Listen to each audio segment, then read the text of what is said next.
नमस्कार, आप देख रहे हैं भारत 360। आपके साथ मैं हूं जीनत सिद्दीकी।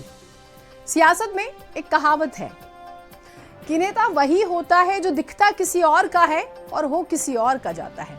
अब समझिए, यूपी में साल 2024 के राज्यसभा चुनाव की बात करेंगे। लोकसभा चुनाव से पहले 10 सीटों के लिए राज्यसभा चुनावों की वोटिंग हुई थी। राज्यसभा के लिए 10 सीटों पर 7 पर बीजेपी की जीत पक्की थी, लेकिन बीजेपी 8वीं सीट नंबर ना होने के बावजूद जीत गई, क्योंकि समाजवादी पार्टी के विधायकों ने बीजेपी प्रत्याशी के हक में वोट कर दिया, यानी कि अपनी पार्टी से गद्दारी की और अपनी ही पार्टी को, उसके प्रत्याशी को हरा दिया। अखिलेश यादव ने पूरा 1 साल का वक्त लिया। हालांकि इतना समय क्यों लिया, सवाल इस पर भी है, लेकिन दावा हो रहा है कि उन्होंने कुछ होमवर्क ज्यादा ही किया और 3 विधायकों को पार्टी से बाहर कर दिया। इसका संदेश कहां तक जाएगा और अगला नंबर किसका होगा, ये स्पेशल रिपोर्ट देखिए। –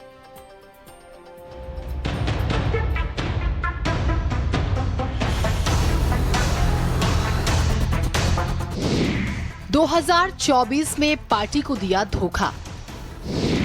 2025 में पार्टी ने दिखाया बाहर का रास्ता।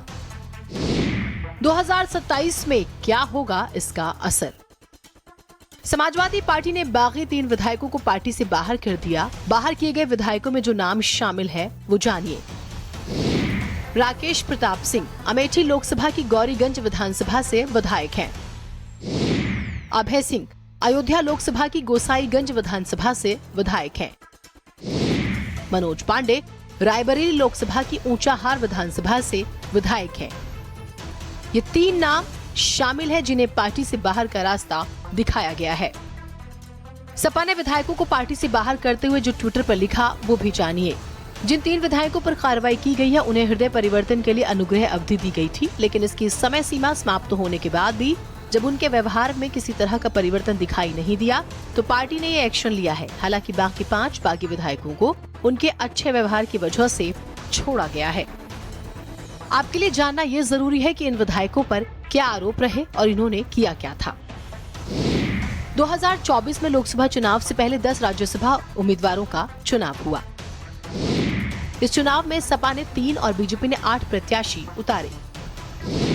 चुनाव में सपा के 8 विधायकों ने क्रॉस वोटिंग कर बीजेपी के पक्ष में वोट किया, जिससे सपा के तीसरे प्रत्याशी आलोक रंजन की हार हुई।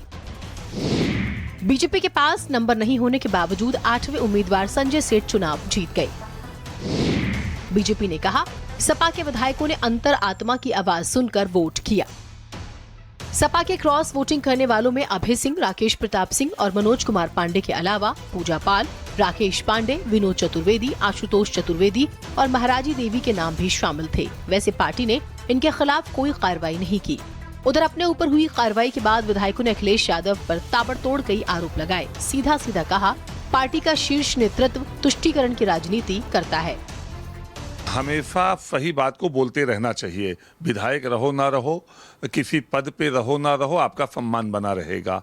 मैं केवल इतना कह सकता हूं कि उस दिन क्यों नहीं अखिलेश जी ने कार्रवाई किया जब उन लोगों पर जिन्होंने रामचरितमानस जलाई और फूंकी, जब भगवान राम के अस्तित्व पर सवाल उठाया, इसका विरोध किया और उसके बाद ये कार्रवाई हो रही थी। इस कार्रवाई का स्वागत करता हूं और उस दिन से तो समाजवादी पार्टी कार्यालय पे भी नहीं गया। जो पार्टी अपनी खुद की मूल विचारधारा से हट करके बड़ी संख्या में अति पिछड़े, अन्य पिछड़े और दलितों के हक को मार रही हो, कुठाराघात कर रही हो, उस पार्टी को मैंने उसी दिन वहां पर विधिवत और सार्वजनिक रूप से छोड़ दिया था। और जिसको मैंने छोड़ दिया था वहां से निकालने की खबर निश्चित रूप से बहुत हास्यप्रद है, आश्चर्यचकित करने वाली है। वैसे सपा की अंदरूनी खींचतान पर बीजेपी को बैठे बिठाए चुटकी लेने का मौका मिल गया। यूपी सरकार में मंत्री अनिल राजभर ने कहा है कि अगर कोई प्रदेश सरकार की जरा तारीफ कर दे तो अखिलेश यादव बुरा मान जाते हैं और नेता के खिलाफ कार्रवाई कर देते हैं। कोई सही बात कह दे, कोई उत्तर प्रदेश के कानून व्यवस्था की, यहाँ के विकास की सराहना कर दे, तो ये समाजवादी पार्टी को नहीं पचता। और ऐसे एक लंबी फेहरिस्त है विधायकों की। आप चुनाव आते आते देखेंगे कि बहुत से विधायकों को उनको बाहर करना पड़ेगा, क्योंकि बहुत से विधायक उत्तर प्रदेश की भारतीय जनता पार्टी की सरकार ने, योगी जी की सरकार ने जो काम किया है, यहाँ कानून का राज स्थापित किया है, उससे हमारे बहुत से विधायक प्रभावित हैं। बहरहाल विधायकों की अंतरात्मा की आवाज जगी थी या सियासी मुनाफे की चिंता, वो तो बीजेपी जाने या फिर विधायक जिन्होंने बीजेपी के लिए वोट किए। लेकिन कुछ सवाल तो सपा से भी बनते हैं। पार्टी से छल करने वाले विधायकों के खिलाफ कार्रवाई करने में इतना वक्त क्यों लगा दिया? क्या अखिलेश यादव और विधायकों की छटनी करने वाले हैं? क्या अखिलेश यादव ने 2027 की तैयारी शुरू कर दी है? यकीनन इन सवालों के जवाब अखिलेश यादव जब देंगे तब देंगे। फिलहाल कहानी ये है कि पार्टी में अंदर खाने शुद्धिकरण का काम चल रहा है। ब्यूरो रिपोर्ट, भारत समाचार। यदि आप बीजेपी के विधायक हैं तो आपको पूरी इजाजत